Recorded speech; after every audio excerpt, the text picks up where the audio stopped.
Carolyn from Just So Happy, and welcome to Jelly Roll Day. Our first project of the day is this pleated pillow, and I can't wait to show you how to make it. Let's get started. Okay, so what you need for this project is actually going to depend on what size pillow form you decide to use. I'm going to be using a 16-inch pillow form, which means that the foundation for the front is going to be a 16-inch square. That measurement matches perfectly with the pillow form that you choose. So 16-inch pillow form, 16-inch square.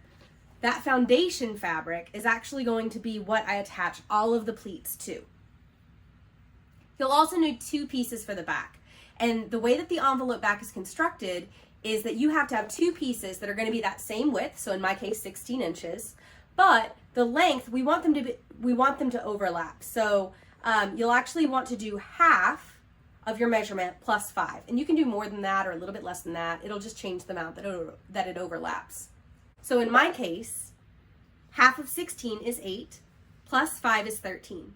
So my pieces will be 13 by 16, and I need 2 of those pieces. I'm going to be using this gorgeous inky dots in navy for that. The other thing you'll need, of course, is strips. The amazing thing that I love about this project is actually that it's such a good project for using up extra strips from other things. I happen to love solid color jelly rolls, or the ones that come in a gradient of colors, or grunge jelly rolls. They're some of my favorites because I like to mix them in with other jelly rolls and other projects to give it a pop of color here and there. But that also means that I end up with some left over. So the ones that I've chosen for this project, I'm going for kind of a fall vibe. I actually have this fall botanical print in a couple of strips left over from another project that I'm really excited to be able to use on this project, as well as some other prints just left over. I even grabbed I cut a 2.5-inch strip off of those inky dots for the back because I had enough of that yardage to be able to do that to mix into the front as well. And then, like I said, those Kona solids and the grunges from other projects. One of the other things to keep in mind that you can do if you want, just to make all of this easier to work with, is if your pillow form is 20 inches or less, so in my case 16 inches, you don't need the whole length of the jelly roll strip in order to cover that length. Additionally, if you keep them in this full length, it's actually going to be harder to work with. They're going to get a little tangly. And so you could, of course, measure the actual amount that you need. I prefer to have a little bit of wiggle room and to not have to be as precise in the first parts of a project. So I'm just going to cut my strips on the fold so that I'll have 2 strip halves ready to go, and I'll be able to use that same print twice and not have to wrangle the whole strip. So again, if your pillow form is 20 inches or less, then you're able to do that because that's smaller than half of the width of fabric. So now I've got these 2 strips that are about 20 to 21 inches long, depending on the width of fabric for that particular strip. And you'll need approximately 20 for a 16-inch pillow. Really what I recommend is just having a group of strips that you like together, and then if you have a couple extra, then that's okay. They just go back in your bucket of strips. You'll also want to have handy, of course, a seam ripper. You don't want to jinx yourself because you know if you start sewing without one, you're gonna have to find it. You'll also want a friction pin. We'll talk about how to use that in a little bit. Just your standard sewing supplies, so of course an iron and pressing surface, a ruler and cutting mat and rotary cutter, and then a pair of snips and sewing machine, thread, all of that good stuff. Okay, so one of the things that I've found with projects just makes them feel like they go by a little bit faster is if you get the boring bits done in the beginning as soon as possible, and then you don't have to do them later, and then you're just so much more likely to, or at least I am, so much more likely to not let that finished top just laying around, let that finished top lay around the sewing room for a week or 2. So let's get that stuff done. So we're gonna prep our foundation square, and we're going to prep and finish our envelope backs so they're ready to go, and we'll only have one step after we have all our pleats and our fun things done. we'll only have a little bit to go to be able to actually just finish the whole thing, and it'll be just a little bit better that way. So for the envelope back pieces, you have rectangles for those. Along the long edge, you're going to press a 1/2 inch, fold it, press it a 1/2 inch down, and then fold and press a 1/2 inch again to create a finished edge. If you want to use a different technique to finish that edge, go for it. But I'm just going to use a measuring gauge.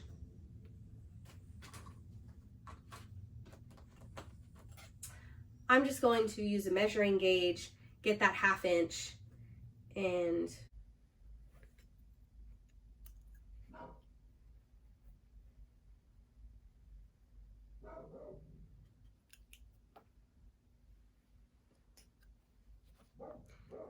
I'm just going to check every so often to make sure that I'm still at that 1/2 inch. Just press the entire long edge.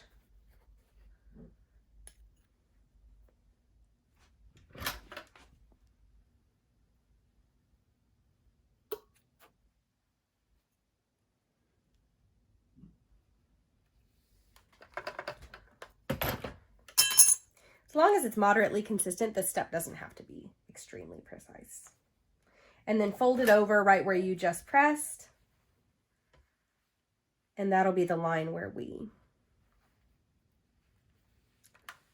that we stitch down for that finished edge.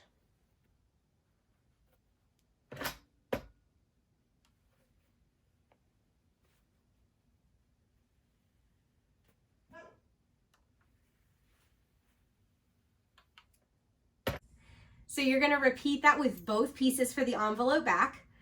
Press 1/2 inch, fold it over again, another 1/2 inch, and then we're going to stitch that down, and that's all you'll need to do to prep those two pieces. They'll be ready to go at the end of the project. So let's head on over and get sewing on my aria. So my machine is a Baby Lock Aria, and let me tell you, I love this machine. I've got it set to just a regular straight stitch. And all I'm going to do is just stitch that pressed edge down so that it's finished.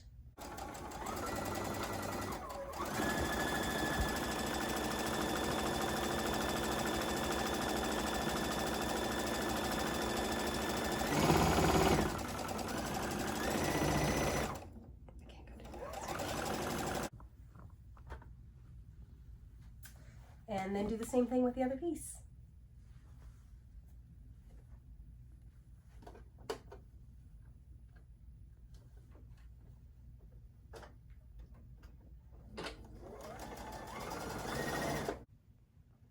Okay, so the only other thing you need to prep is the foundation square. So I'm going to move my pressing surface for a minute. And you're going to want to mark the square in a couple different ways. We're going to start actually with 1 1/4 inch in from any edge, since this is square, it doesn't matter. And what I'm going to be using to mark is a friction pin. If you have not tried these out and you sew or quilt or even craft, let me tell you, they will change your quilty life. They are fantastic because you can mark, and then any amount of heat from either friction, that's why they're named that, or from like an iron, just a second or two, the mark will disappear. Now, yes, if you get it really cold, you put it in the freezer, you leave it in the car overnight on a cold night, it will actually come back, but then it goes away again with the same method. So just apply another heat, put it in the dryer, whatever. And it's not really, it's actually wasn't made for fabric. It's not like a quilting tool. It's just a regular erasable pen, but quilters, we like to find good uses for amazing things. And I'm actually just using my quick curve ruler because it was the last ruler that I had out. These are going to be the guidelines for where we're going to place the pleats. So that first mark, 1 1/4 inch in from the edge. After that point, every other mark is going to be 3/4 away. So you'll do 3/4 again and again and again until you get to the other edge of your square.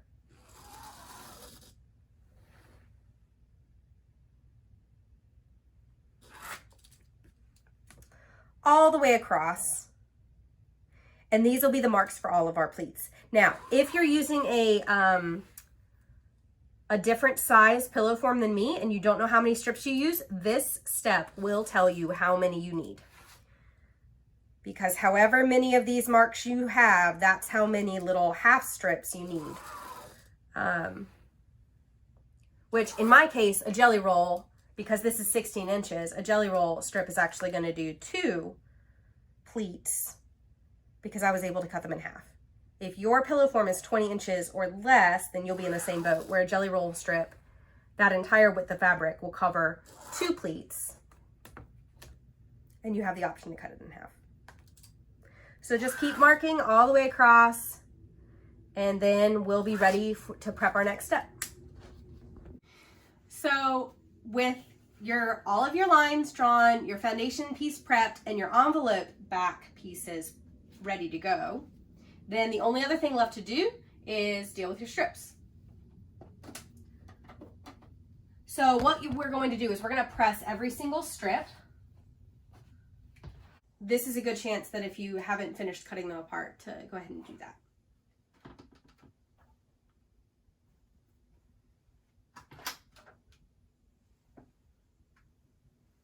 Okay, so you want all of your strips to look like this, where they've been pressed in half lengthwise, and that folded edge is actually going to be the pleats that remain exposed on the pillow, and then we'll attach those raw edges to the lines we just marked on the foundation square. So I'm going to press all my strips, and then we'll be back.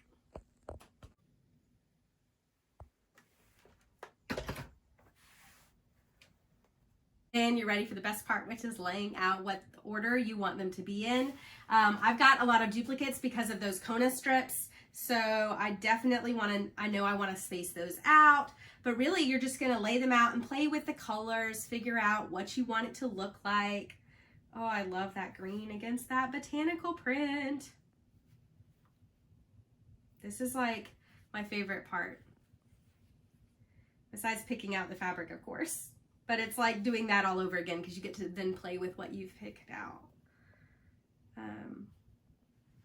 Once you've got the order of your strips, you're going to grab that first strip, and it's going to go along the line that you marked first, the one that's 1.25 inches away from the edge of the raw edge of the strip is going to go directly on top of that line that you marked. Which means for that first one, that the folded edge is actually going to be right on the edge of the foundation square. You also want to be careful if you are like me and didn't bother to trim off your selvages, because they'll just get trimmed off later. Make sure that you put that off the edge of your foundation square.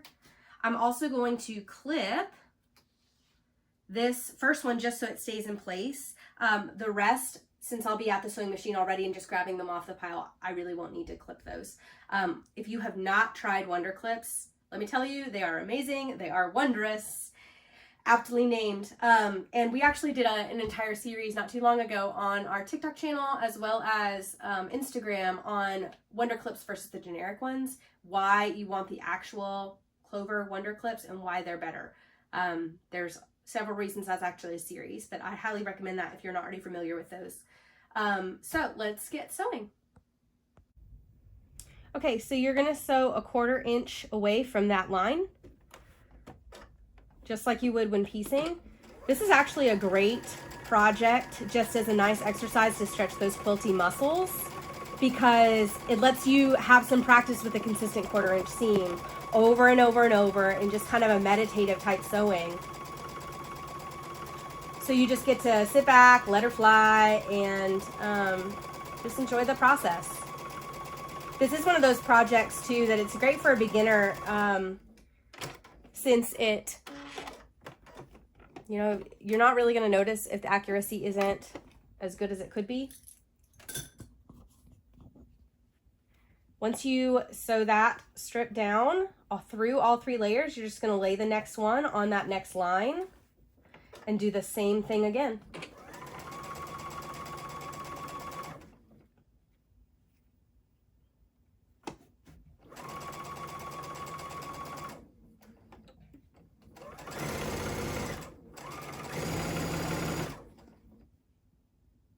And if you're like me for this part, you're just going to put on some 80s music, crank it up, and let her fly.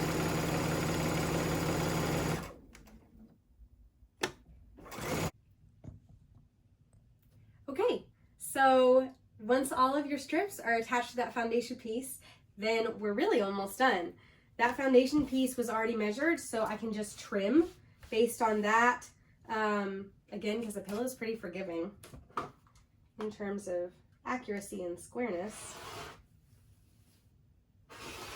Just gonna get those out of the way.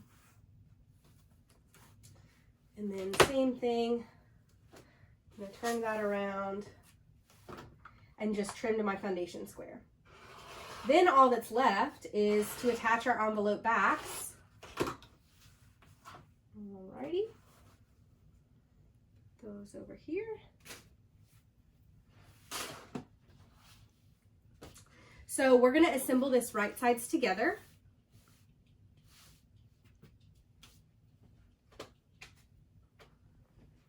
You're gonna grab your two envelope backing pieces from before, and the first one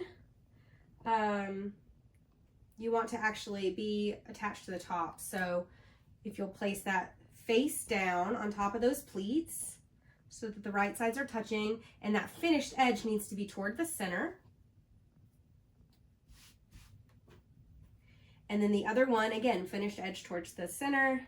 The other one will be the one that goes to the bottom. Now I'm gonna clip mine in place. You can pin if you like instead. I just have this nice little bowl of clips. So the other thing that you need to make a decision about is the very bottom pleat. So if you want the bottom pleat to flap free like the rest, you can just attach the envelope backing piece to the foundation fabric. Or if you want a more shaped bottom corner, which is my preference, then I'm just going to encase that bottom pleat inside the foundation fabric and envelope backing pieces. So I'm just gonna clip all the way around, and we'll sew all four sides shut. There's no need to leave a gap since we've got that envelope back that leaves a natural gap for us already. The other thing I'd recommend as you sew around all four sides is that you keep the bulk piece, so the pleat piece, up, so you can keep an eye on all that bulk, make sure nothing's shifting along the edges as you go through.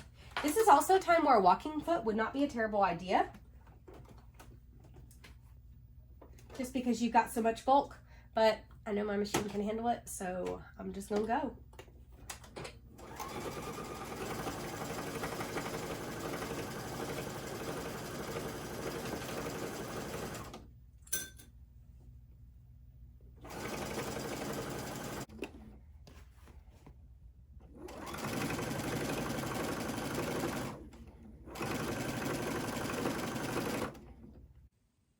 And that's it. Once you turn it right sides out and put your pillow form in, you have yourself a new pleated pillow. I hope you enjoyed this first project of Jelly Roll Day, and I hope you'll continue to participate for the rest of the day as we have these virtual classes and then our sew along this evening at 7:30 Eastern Standard Time. I hope you had a ton of fun and that you come sew with me again soon.